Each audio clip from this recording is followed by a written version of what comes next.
Hey, you've got a great blend here.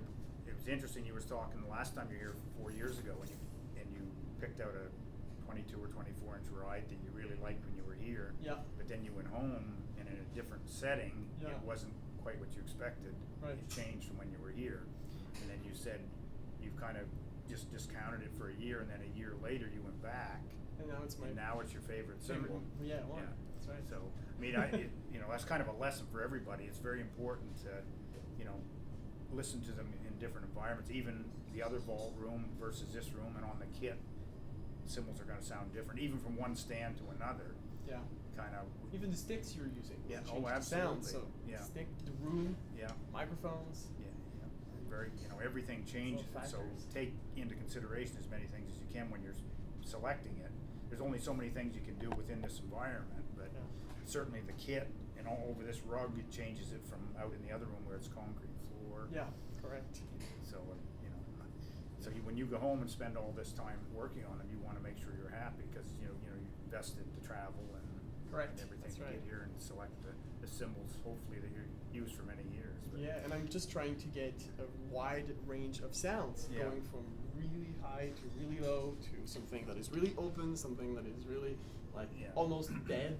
Yeah, and I'm kind of onto your sound a little bit as we've worked here the last few hours, but your tendency seems to be towards cymbals that are a little thinner in the center, so you get the nuance and the complications of some of the sounds. Which, and it's a challenge. I need to get this like really high pitch, but in the same time this really low pitch. So it's like two pitches at the same time. You like the low and you like some of the high sitting on top. Correct. So you get the best of both worlds, if you will. That's right. And then you want some that are more open and some that are drier, like the Pandora versus the Crescent Element. Correct. Yeah.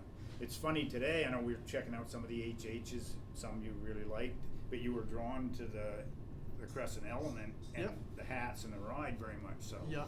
And you like the Vanguard. Yeah. And you like the Hammertone China, which is kind of the only thing we really have is that big band ride type China. That's right. And I always try to think musically. So if, for example, I play with a guitar player, if he's playing a solo, I want to choose the best ride for that situation. So it's same thing for different instruments. So if you're playing with a sax player, you need something that is much more open and louder. Right. So that's why I think this is great to have such a range of sounds. Yeah, and we were just saying a few minutes ago about you can never have too many ride cymbals, right? I mean, there's always that search for that ultimate ride, no matter what you have. I mean, the crashes and the splashes and that, you can, we have many choices. Yeah. But the ride, and we have many choices for rides, but it's to get that particular one that fits you. That's right. It's very important. And a ride is also, for me, a crash cymbal, because you can crash the ride, and it's also like a hi-hat in a way, and you can get so many different sounds out of one cymbal. That's what I'm looking for, something that could go from this, and it's a different sound. If you play here, it's not the same sound as right here. And the trend seems to be going more towards cymbals that work as a ride and a crash.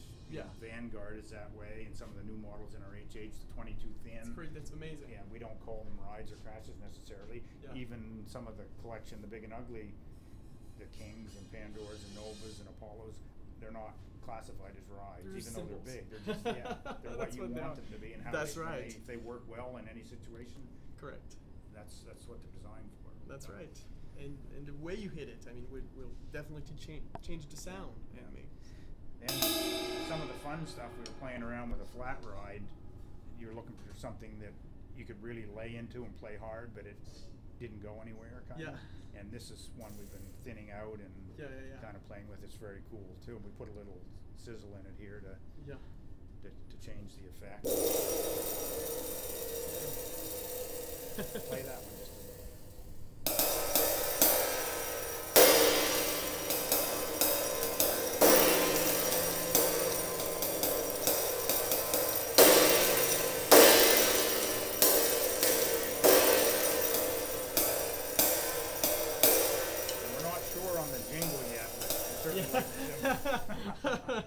Well, we've been trying different things. Yeah. That's the magic of it. Yeah. and that's how lucky I am. Here comes another one now. A lot better. Yeah.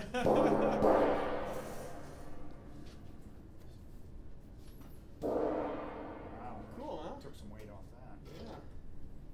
It's beautiful. It's still really hot. It's still warm, so it's going to be warm. a little bit drier. Oh, I love it. Yeah. Oh, yeah.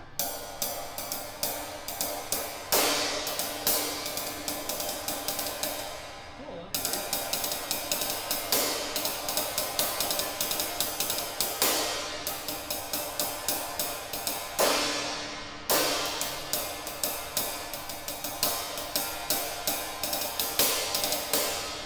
Amazing how much that changed from that thicker cymbal to, Yeah. to it's not even the same.